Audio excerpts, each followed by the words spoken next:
Anyways, a lot of your time's favorite time of the year. New patch notes for August 20th, 2024. Overwatch 2 retail patch notes. Season 12, New Frontiers. Prepare for an interstellar journey to discover new frontiers as this season introduces Juno, a cheerful and extraordinary new support hero hailing from Mars. Then battle through 2 new maps in the Clash game mode, where you'll engage in an intense tug of war for the win. Unleash ancient Egyptian divinity with the new Mythic Anubis Reaper hero skin, and smite your foes using the heavenly sword of the god of Ra with the upcoming Mythic Midnight Sun Ana weapon skin. Upgrade to the premium battle pass and add legendary Bass Doomfist, Oni Ana, and more to your collection. New hero Juno, Overwatch 2's newest support hero, has touched down from Mars.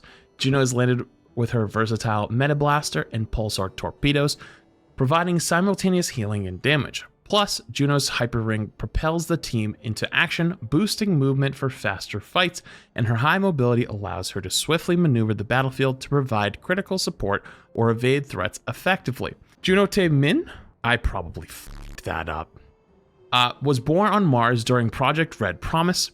Supposed to be launching or lynching? Lynching's Interstellar's secret multi-stage initiative to terraform the planet. When dust storms begin to ravage the planet, the Red Promise colony lost contact with Lynching, throwing the project's future into jeopardy. Protect Juno, the Red Promise team sent her to planet Earth, where she could live her life in safety.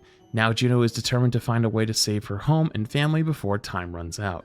This kind of thing really hurts that we don't get cinematics anymore. Really fucking hurts. New core game mode Clash. Get ready to experience Clash, a new core game mode in Overwatch 2. Clash features 5 capture objectives placed in a linear path on a mirrored map. Only one objective is active at a time, and the match starts with Objective C, the center one. Capture an objective by standing on it uncontested until the capture progress is complete. Teams that capture an objective are awarded 1 point to their score. Since the trial for Clash that took place earlier this year, the final capture points for each team, A and E, are even more rewarding. Worth 3 points that are split up into segments on the capture progress. A win comes when a team reaches 5 total points from capturing various objectives on the map, or if they manage to push into the opponent's territory and fully capture their final objective. Clash arrives in both quick play and competitive play with the new Hanaoka and Throne of Anubis maps, and a temporary boost in frequency to ensure you get more chances to play. Oh no. Guys, oh no, you didn't do that, did you? Oh fuck no, that's such a bad idea. You can play Clash in the arcade for a limited time as well. No, I know like it's like new game mode, you want people to play it, but like we did this in the beta and with push, and people hated push so fast. Oh god, I hope that doesn't happen to Clash. New Clash map, Throne of Anubis. Deep within these once proud temple grounds lies the Throne of Anubis, the god program quarantined by the Helix International. By Helix International. The quiet streets and historical sites surround the throne, carrying an air of attention for fear that the power that began the Omnic crisis may awaken once again. Yo, thanks so much for the 5 gifties. I appreciate you, dude. I'm gonna keep your alerts off. Hero Mastery updates. Charge up the particle cannon and load up your rockets. Hero Mastery single-player courses for both Pharah and Zarya launched this season. Time your shots and protect ally bots as you take part in the new challenge in a limited time event from August 20th to September 3rd. Plus, earn new rewards and up to 22,500 Battle Pass XP. Hero Mastery courses for Pharah and Zarya have been added. General updates. Avoid as teammate. Avoid list has been updated with the following new features. Players have 15 avoid slots divided into 3 pin slots and 12 recent slots. Wow. Pinned avoid slots guarantee that these players will never be in your matches, and unlike our old avoid slots, they never time out. The new recent avoid slots do time out after 7 days like the old avoid slots, and they only prioritize constructing teams without these players on the team. AKA, you can still get them on your team. If you're between like bronze and diamond, maybe even masters, you will almost always never have them on your team. You will never have them on your team. If you're High Masters GM champion, there's a good chance you'll still end up potentially having them on your team. So if you're diamond and below, congrats, you now have 15 avoid slots. The player with the lowest time remaining in the recent list is removed from the list if a new player is avoided when the list is full. Time remaining for an avoided player in the recent list can be refreshed by using the Reset Avoid Expiration feature. The avoid list is now its own tab in the social menu, which still only appears when at least one player is avoided. Any player that were avoided when Season 11 ended will be removed from the avoided list due to the aforementioned updates to the system. Avoiding other players has been a great way to curate your experience since the system was added, but with these changes we wanted to give players the best way to manage their avoid slots. Seems like a good change. Spawn system changes. Group respawn is replaced by wave respawn for all non-competitive modes. Wave respawn is added to competitive play. Oh. Okay, so the group respawn's fully gone and they're putting wave respawn in everybody. Understood. Default respawn time is increased from 10 to 12 seconds. Overtime respawn time increased from 13 to 14 seconds. Wave respawn time is disabled in overtime. Overtime respawn time is not increased in Flashpoint. Wave respawn is disabled when the payload is near the end of the track in Escort and Hybrid game modes. The same time the existing anti-Sol system activates. So for those who don't know, in Overwatch, when there's overtime or like end of point for like Escort or whatever, basically you spawn slower so that you don't have to have like an endless fight. That system has existed in Overwatch for years.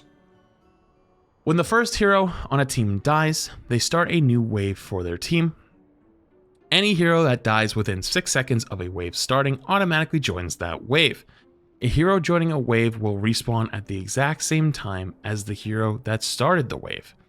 This means that the respawn time of heroes joining the wave can be as long as 12 seconds if they died at the same time as the first hero, or as short as 6 seconds if they catch the wave at the end. So basically, you die first, longer respawns. If you die not first, shorter respawns, mostly. If a hero starts a wave and no other hero joins the wave, they will respawn 2 seconds faster. This hero will respawn in 10 seconds, the default respawn time before Season 12. Okay, so if you're the only person who dies in a team fight, you won't have a 12-second respawn, you'll have a 10-second respawn. There will be no difference. Developer comments, these changes are designed to reduce the number of one-sided matches. For an in-depth analysis of our thought process behind these changes to respawning, read the latest director's take on playoverwatch.com. If you need that, I have that on FUTS too. I read it. It's right here. No. It's this one. No. It's this one. It's this one. Right here. This one. Okay. Shop updates. You can try out all new skins in the practice range, in the hero gallery, and the premium shop. Nice. Competitive play updates, mid-year rank reset. Competitive skill ranks for all players has been reset for Season 12. Players will need to complete the 10 placement matches for each role to be ranked and start climbing on the leaderboard. I want to say this really quickly to you. Personal, me to you, give you some advice. Take these placement matches extremely seriously, and if you're not ready and you're not warmed up, I highly advise you warm up first. Play some quick play, on an alt, whatever you do, because those 10 games heavily weigh more than other games later on down the line. So really take them seriously. Our plan is, developer comments on that. Our plan is to reset ranks every 6 months alongside larger updates that shake up the metagame, including significant hero balance changes. New heroes like Juno, new game modes like Clash, and changes to core systems like the respawning changes mentioned above. Predicted rank.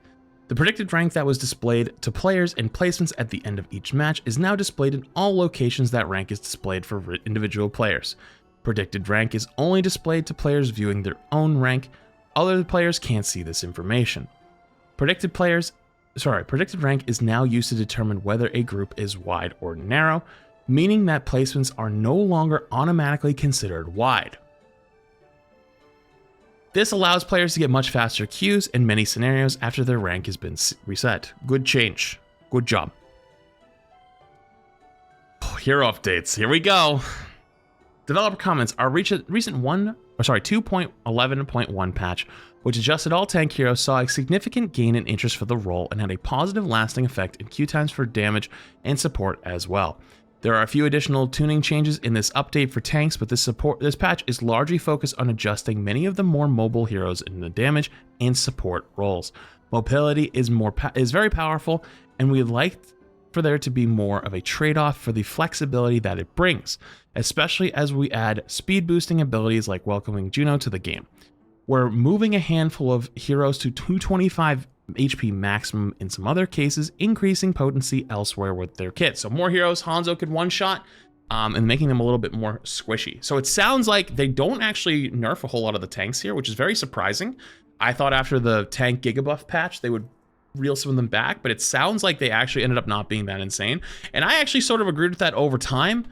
Personally, I didn't have a lot of fun playing tank. I still don't have a whole lot of fun playing tank. I don't know if it's just me. I don't know if it's the role. I don't know anymore. I'm kind of losing my mind. But the point is, more people are playing it, so that's a good thing. So let's see what they did. First up, D.Va. Oh, there we go. Oh, starting right off strong with a D.Va nerf. Okay, we were talking about not nerfing tanks, but honestly, this one was very much needed. Developer comment: the increase in defense matrix availability didn't help D.Va's overall performance that much compared to the amount of frustration it is causing players on the opposing team, so we're reverting it to the previous duration. Whoa, what? Maximum duration reduced from 3.5 to 3 seconds. I don't know if I totally believe that. I mean, they're probably saying, like, we have the data, the win rate didn't move, so, like, shut up, kinda. But, like, at the same time, though, at least at the highest level, when I was watching more Overwatch, because I wasn't playing much last season, it seemed like whenever a team was losing, they just went D.Va, and then it ended up becoming a D.Va matchup, so everyone was playing D.Va. So, like, what would the data have shown? Because, like, if everyone ends up playing D.Va in the end, like, that's a mirror matchup, which means that you have one person win on D.Va, one person lose on D.Va. So it's like, huh.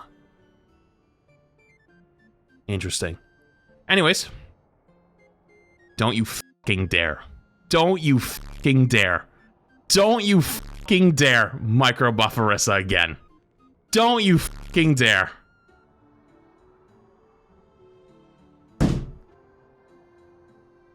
I'm gonna go crazy! I watch the same thing every year, every season! It's the same shit! Where we send one to the farm, and then it slowly creeps back over time! And it's like, oh, it's just a little buff here, and a little buff there, and a little buff, everywhere's a little buff, and it's just like, it's, oh man, dude. Oh, energy javelin impact damage increased from 60 to 80. Orisa is still underperforming, so we were increasing the impact damage of energy javelin to better reward the accuracy of its ability. This is how we create new problems. Also, I love how we said we're not nerfing tanks, and we're already 2 in, so I think that's funny. Zarya. Whoa. Secondary fire minimum damage increased from 47 to 55, and secondary fire maximum damage increased from 95 to 110. Wow, massive buff to right click. Developer comments: Zarya's secondary fire didn't benefit much from the projectile size changes in the Season 9, since it mostly aimed at the ground. We're increasing its damage to keeping it feeling effective relative to the primary fire beam. Very interesting, actually. Very, very interesting that they're buffing right click by that much.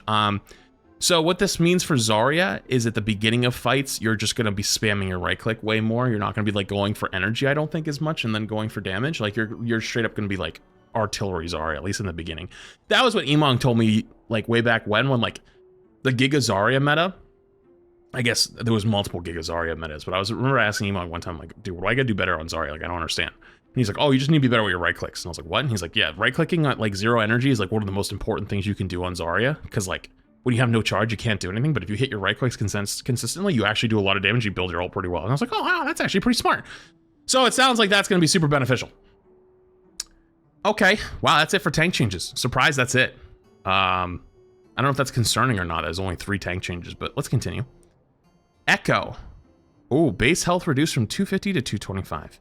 No additional adjustments to support the reduced health pool. Like Pharah, Echo was one of the most top performing damage heroes recently. Yep, Echo's been damn good for a long time.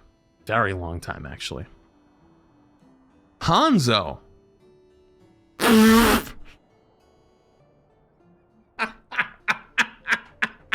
Why?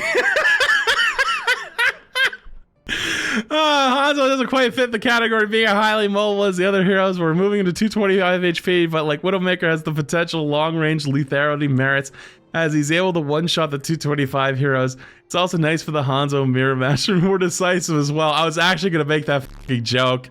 That's so funny.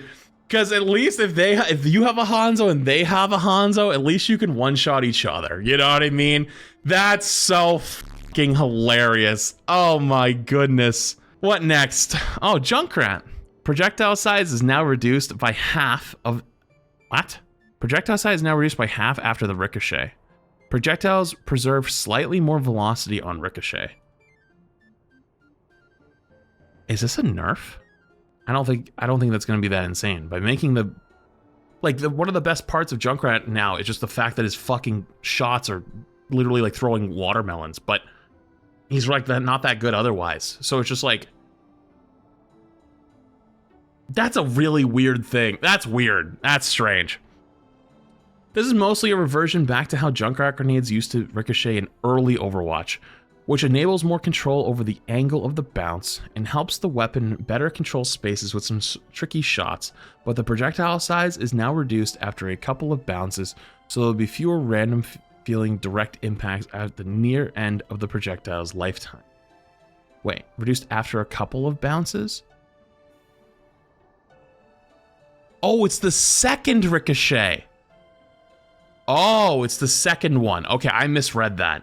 Okay, actually, wait a minute. So that's actually not that bad. That's actually definitely a buff then.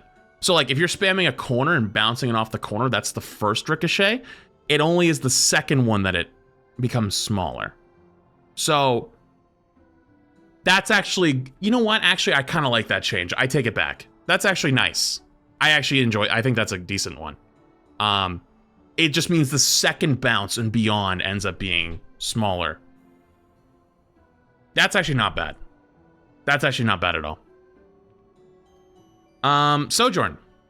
Developer comments, after reducing the maximum damage of the railgun... Oh, actually, sorry, let me read this first. Primary fire now... Wait, what? Primary fire weapon spread reduced from 2 to 1.6 degrees. Critical hits now grant 10 energy. And energy duration rate reduced from 33 to 15 per second after 7 seconds. Yeah, I hate it, but it was needed. Sojourn kind of sucked. At least they didn't buff her railgun, which is good. They're rewarding crits, which is good. This shouldn't be that bad. But I'm a little worried about this plus this together. Like, in a vacuum, one of these would be fine. But you're probably going to be building railguns super quick now if you have, like, good aim and you can actually hit headshots, especially off of tanks. You know, like if you're headshotting like a Roadhog or a Malgo or some shit, you're gonna be building railguns so quickly. That will be spooky. And the last one isn't really a big change, to be honest. This only really matters at like the lower ranks, I think, because like typically at high ranks, like once you get to high charge, you're just kind of holding it and waiting for an opportunity. And then in between team fights, it's gone, so it doesn't really matter too much. But yeah, Sojourn did need some buffs. After reducing the maximum damage of the railgun's secondary fire. We're continuing to look at the effectiveness of Sojourn's primary fire. These changes are to make it more accurate and better reward accuracy for increasing the energy gained from headshots. I think this will also probably be good for like the metal ranks, if I'm completely honest. This is probably a good metal rank change. Makes the projectiles better. So I'm okay with those. Huh? Wait, so Sombra, base health reduced from 250 to 225. Okay. Virus impact damage increased from 25 to 35. And stealth bonus movement speed increased from 45 to 60. What? The increased movement speed while in stealth will better enable Sombra to get into advantageous positions or be slightly more evasive with the lower health. Oh boy, she's gonna be schmoovin'. This is interesting because there's a lot of characters that are going down to 225 HP. So Virus doing more damage on impact. Plus, if you get the hack in impact, it'll tick faster. So more impact on the shot, ticks down faster, and you move quicker. I feel like this is going to be like a support nightmare. especially if any of the supports get less health, which I'm assuming there's going to be a couple. We'll get there. I think this is probably going to be like good against supports. I think we'll see. You know, it's probably going to make Sombra more fun though. It's weird. I don't think this is like a death change to like supports. Like it's just going to be more annoying. But I unironically think this is going to make Sombra more fun to play. I don't know if that's weird. The more I think about it, I think it's just going to make Sombra more fun. Torb. Base health reduced from 220. What? Oh, armor. Okay, I was going to say. Base health reduced from 250 to 225. Base armor increased from 50 to 75. Okay, so he gets straight up 25 armor change. So small buff. This shift in armor health for Torbjorn is to increase survivability against the heroes which are most affected by armor changes reductions, such as Tracer. Good change. I think Torb being a good answer to Tracer is nice, but not making it the turret that's the answer to Tracer. Because like being able to put the turret down and the Tracer can't play the game is like a little bit ass. But this forces the Torb to be actually able to win the duel against the Tracer, and they should. They have they have enough in their kit, I would say. So it makes Torb slightly more tanky and also makes a better answer to those more mobile heroes such as Sombra, which also got buffed, and Tracer, who's still pretty good. So I'm actually okay with this change. I'm actually okay with it. Solar Rifle, maximum ammo reduced from 16 to 14. Okay. Captive Sun, projectile environment collision size reduced from 0.15 to 0 meters.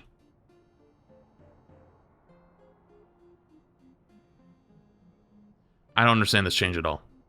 Illari can deal a lot of damage over the course of a game, but may have too much ammo. I don't think ammo really matters much for Illari, if I'm completely honest. Given that her projectiles are easier to land hits due to the increased projectile size, we're also removing the extra environment collision size on her Captive Sun projectile so it doesn't automatically detonate when firing at nearby walls and such.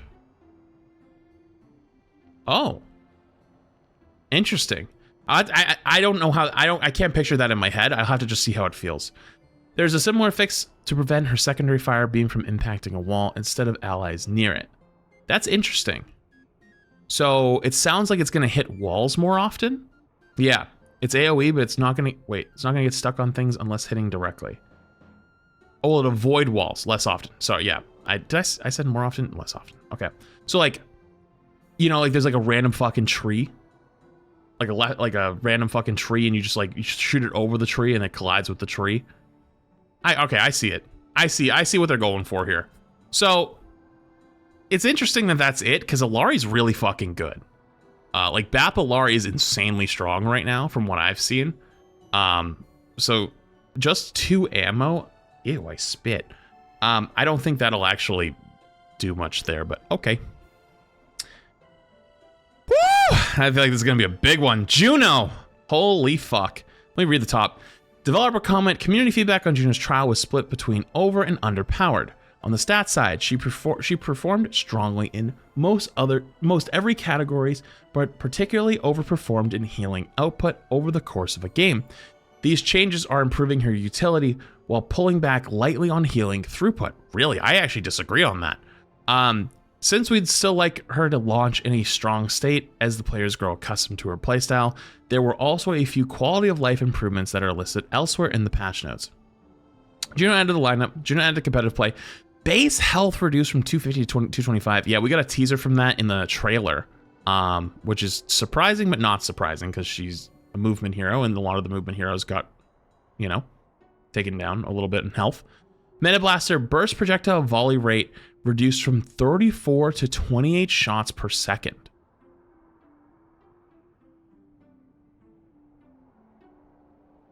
What? So they just made her rate of fire like a lot lower? Pulsar torpedoes, damage and healing impact increased from 75 to 85. Ooh. Heal over time reduced from 60 to 50. Okay. I get that maybe the torpedoes didn't feel that great, but I don't know how I feel about not making the left click worse and making the auto aim ability better. I don't know how I feel about that.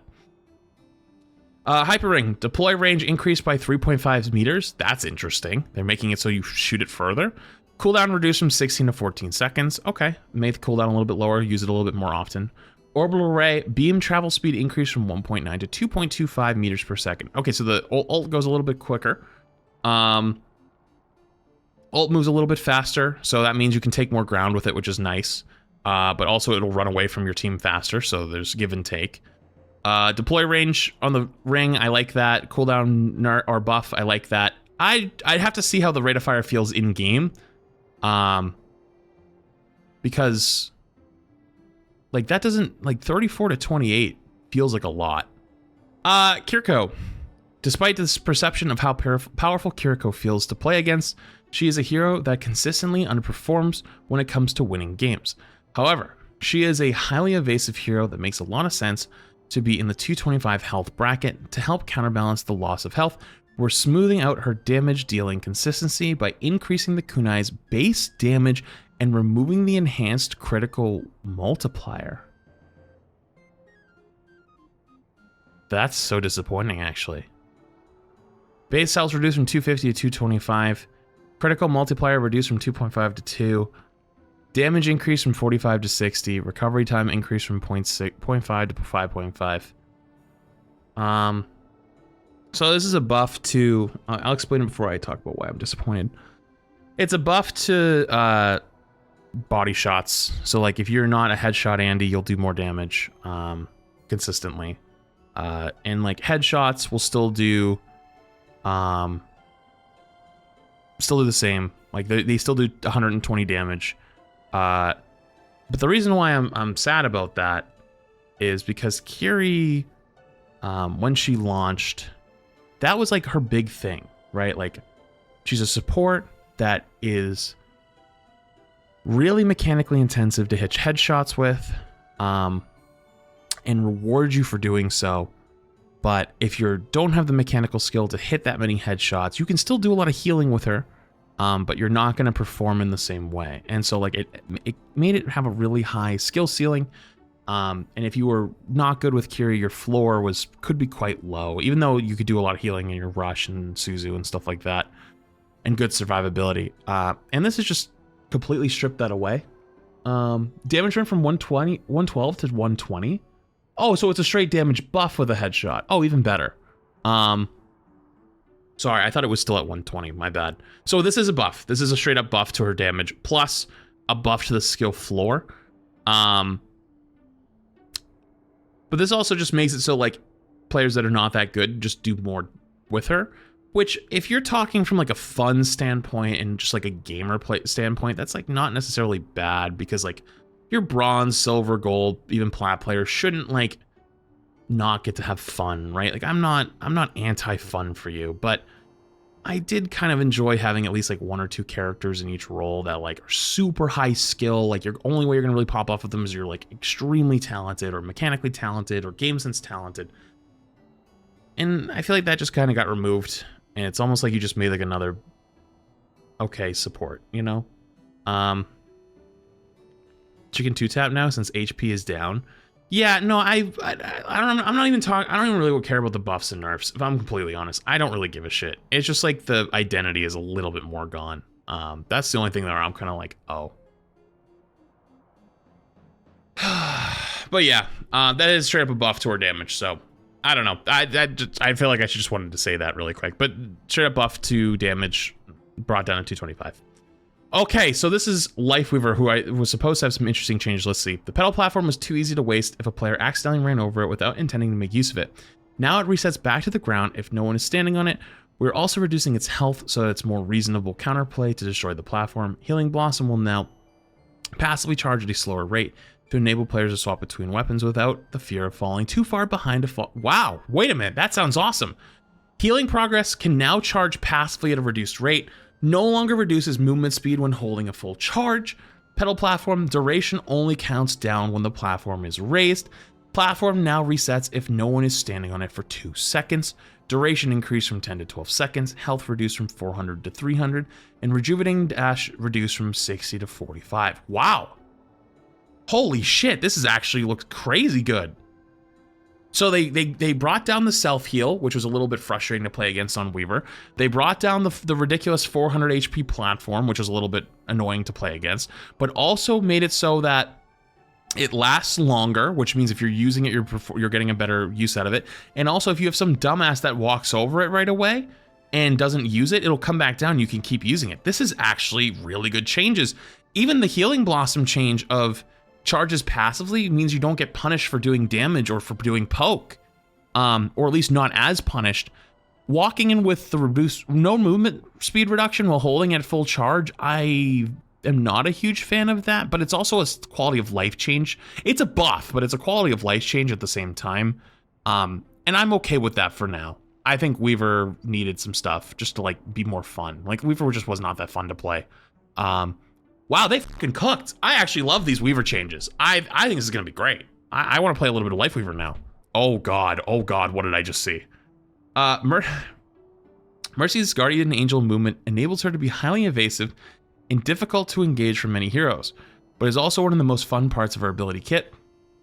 So we'd like to keep that strength. We're moving her to 225 HP, increasing output for her Cicada's staff beams. So Mercy's health going from 250 to 225, but they're buffing the left click healing from 55 to 60, which is old Overwatch 1 Mercy healing.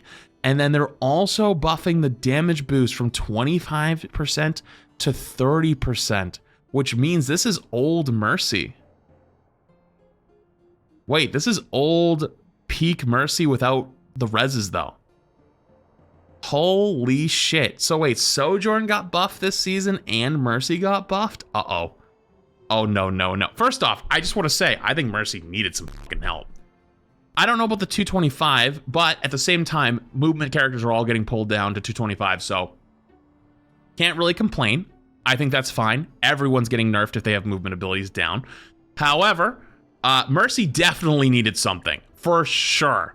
I think a lot of people argue that that should have been more towards her Guardian Angel, but also the healing is kind of not that good, especially with the DPS passive. So I think the healing is good.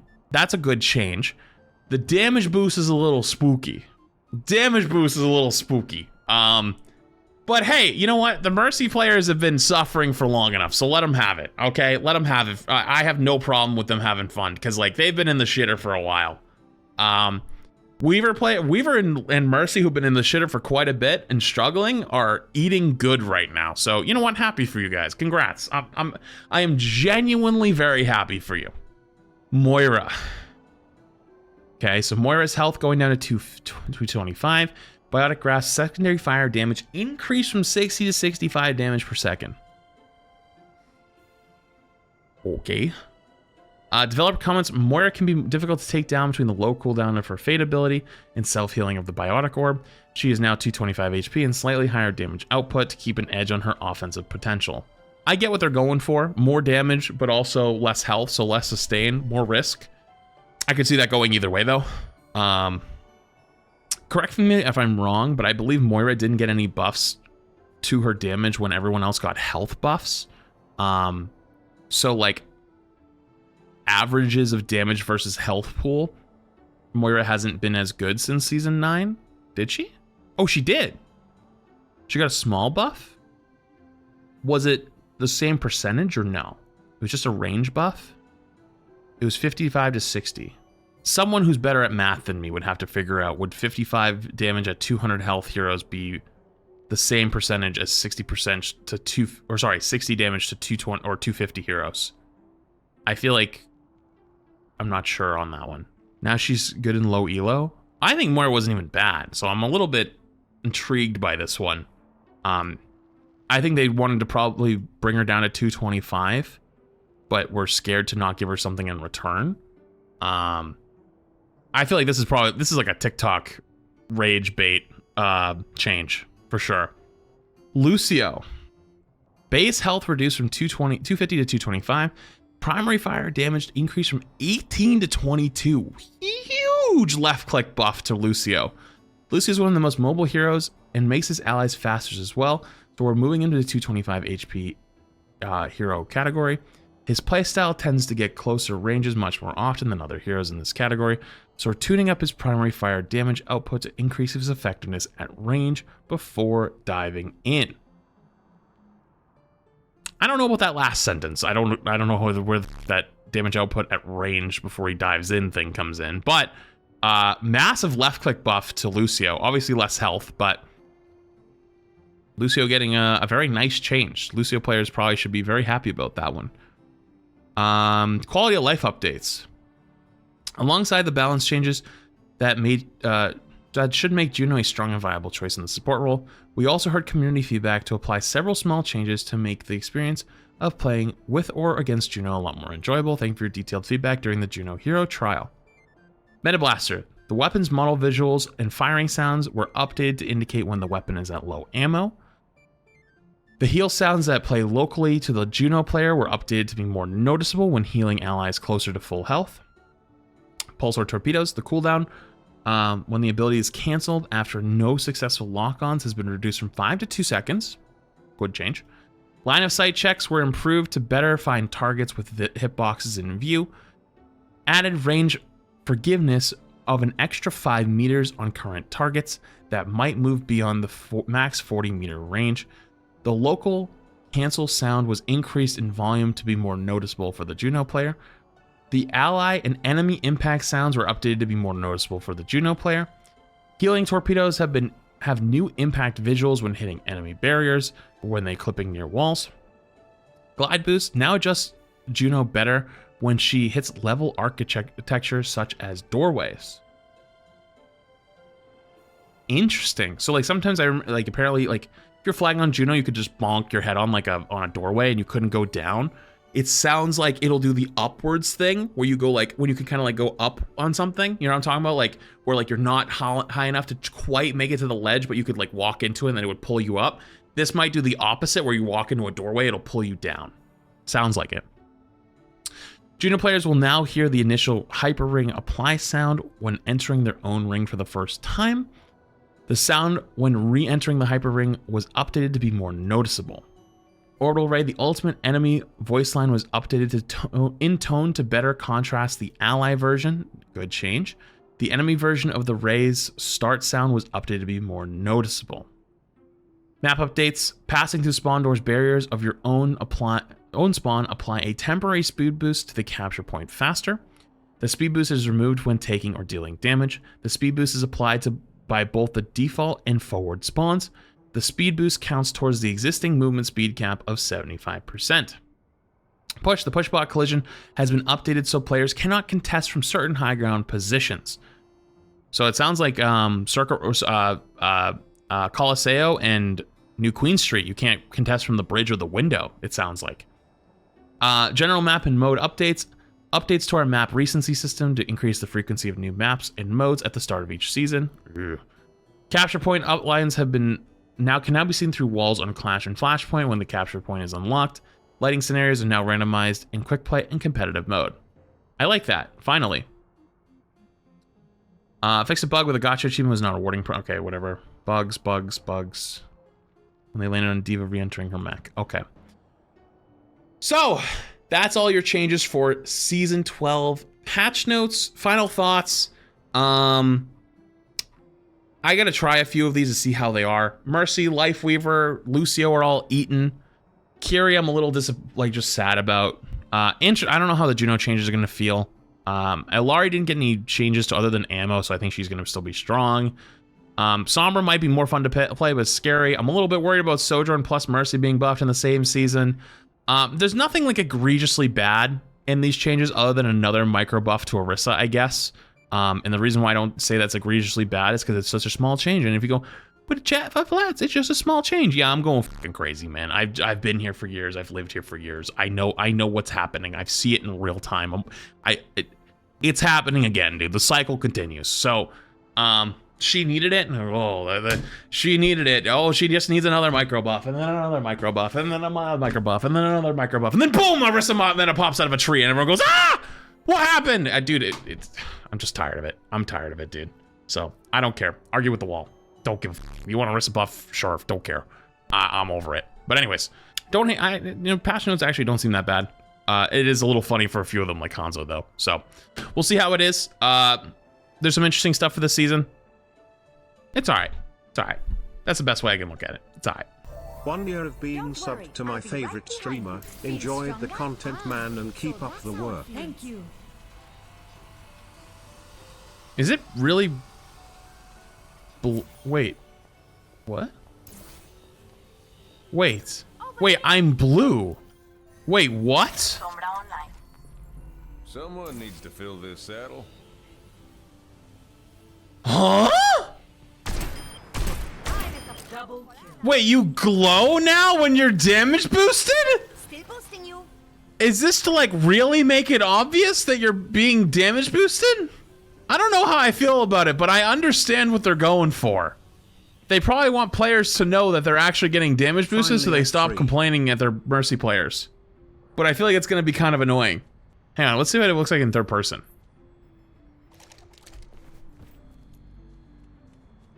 Boosting your damage.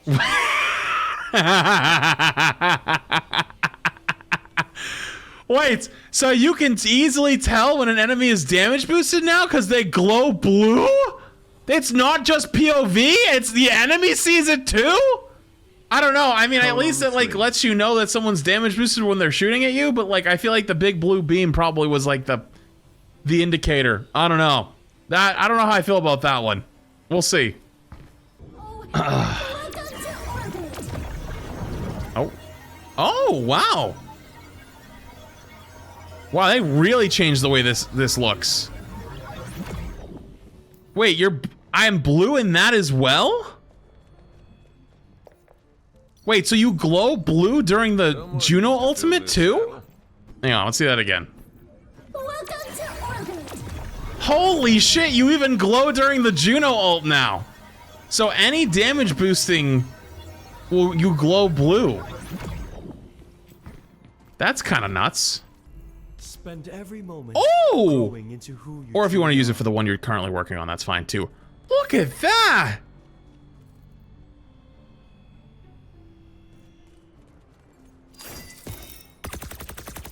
So now Weaver charges his left click while you're doing damage or you're just AFK.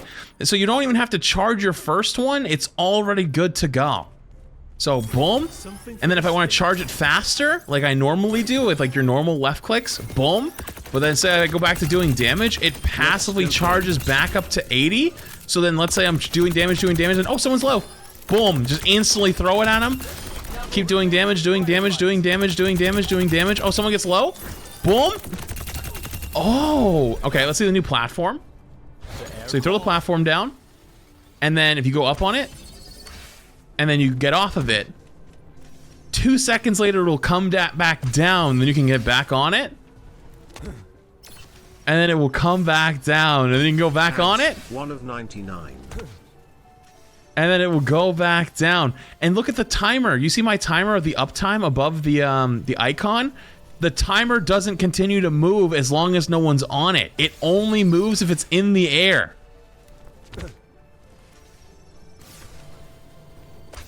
Holy shit, that's awesome. Sombra check. In my world, there are no secrets. Oh, should be moving. Should be moving. Oh yeah, and lastly, we'll do Juno fire rate. Ooh. Ooh. Oh, that feels so slow.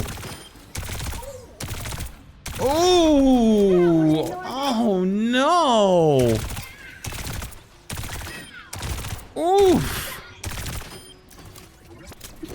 Oof.